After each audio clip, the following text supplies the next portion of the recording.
channel on Purpose Joy.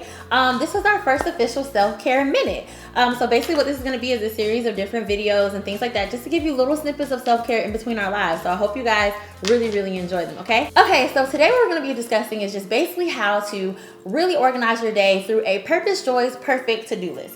Now, the perfect might be a little bit of pressure, but please believe once we're done, you'll know how to create a to-do list that'll not just be effective, but make sure it holds you accountable and make sure it helps you to organize your day so that it can be intentional and align with your overall goals for the month and maybe even the year. We've been talking about being whole fit. We also discussed making sure that we can implement self-care goals and different things to kind of help us build on what we already know about ourselves, about what our intentions are with taking care of ourselves, and what we know about what we want to accomplish overall. In our upcoming live, we'll be discussing time management. And it's super important, especially considering that people will be going back to school, maybe you're going back to work, or maybe you just want to take control of the rest of your year and make sure that it's influential, intentional, and that it does and accomplishes all those goals that you set for yourself for 2020. Remember, 2020 still isn't over. You still have power over it, and you can go ahead and do what you need to do to accomplish everything you want to accomplish. The way we're going to do this, though, we'll be discussing different things to manage your time and what that looks like on our upcoming live. But today what we'll be discussing is a little snippet of that, which is the Purpose Joy's perfect to-do list, okay? What you'll need is an agenda book, a notebook, an electronic device of your choosing, a regular black or blue pen, and a different color pen, preferably red, orange, or something brighter than the darker blue. All right, so one of the biggest things about creating your to-do list is having a general idea of what your goals are, okay? You don't want to just make a to-do list all willy-nilly. You want it to be intentional, okay? So again, like I discussed, we will be talking about this more in our upcoming live, but let's just say imagination-wise, you've already come up with some secure goals for the month, and you've even come up with some secure goals for your week. So now it's time to break it down even further and make a secure goals for your day, okay? One of the biggest things we want to talk about first when it comes to creating your to-do list is not overwhelming yourself with all these action goals and steps and things like that. Not a good idea. Your to-do list should definitely not be 20 items long. It should be something deliberate and specific so that you can not only do them, but then have action steps attached to them, okay? So you have like an overall goal for that day, maybe 3 overall goals for the day, and then you'll have 2 or 3 action steps to go with that overall goal. So at the end of the day, all of your goals are leading up to 3 main objectives as opposed to having goals all over the place. And then if you want to add some extra things that aren't as important to you or something that you just want to accomplish for the day, you definitely can. But the main focus is those 3 main priority goals. So that's the first step, is establishing your 3 main priority goals, okay? And for example, today, we'll just use a blog post. That's something that I'm constantly having to do at least once or twice a month. So I want to make sure that I'm putting that as a part of my action plan. Like those are priorities for me and for what I need to get done. So we'll use that as an example today. One of our priority goals is a blog post, okay? So again, once you establish what your main focus is or one of your main priorities, which for me, it's a blog post, I'm gonna do action steps after that. So my action steps are gonna include research for the blog post and then actually typing up the blog post. That's it. And so before I know it, going through that process kind of helps me to just like give me a realistic goal for it, not make it so broad, and give me something really easy to focus and hone in on. Sorry. So again, blog posts, not just blog posts, but my second steps are research for the post and then type up the post itself. Now with that, I've added some extra meat to my priority and it's added to my to-do list, and now I have a real deliberate step to take towards my overall goal of that blog post, okay? So the first thing is creating your priorities. Second thing, making steps to go with those priorities. The third thing is organizing the time. Now this is the most important part. It's the difference between you having a good day that's productive and you having a day that's full of procrastination and you looking around like, dang, I ain't do nothing, okay?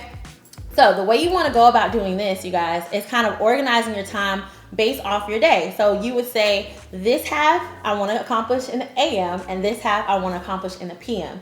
So let's say you've made your 3 priorities, you made your action steps to go with those priorities, and now you're getting ready to organize the rest of your day.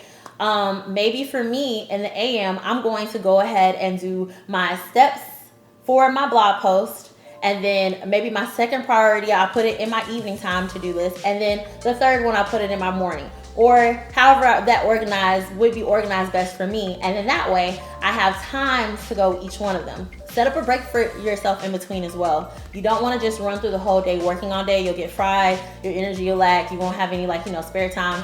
Give you some room for like a dance break, or to have lunch with a friend, or to read a book or something like that to stimulate you so you can go on for the second half of your day.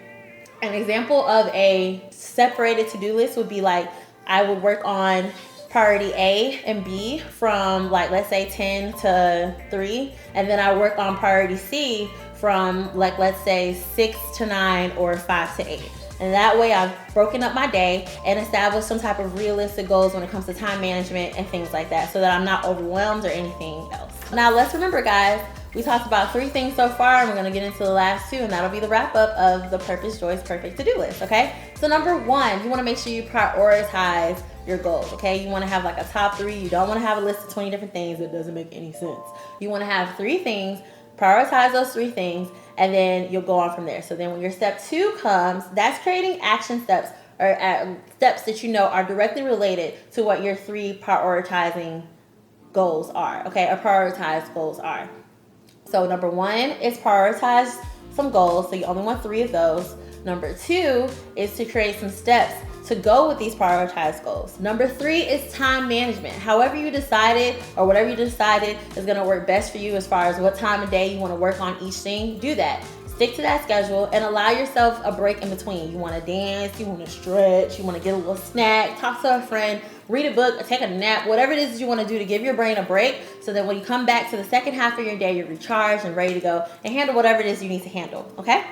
And then we're down to number 4, which is give yourself some grace, guys. At the end of the day, it's not like you're not going to get the job done. You're always going to get the job done. These are things, if it's putting your spirit to do it or it's putting your mind to do it, it's meant for you to accomplish it. So you have to give yourself the grace and the time to get that done. I'm not saying procrastinate, okay? That's not what I'm saying. But there's a strong difference between procrastination and giving yourself a healthy pace and giving yourself some grace, okay?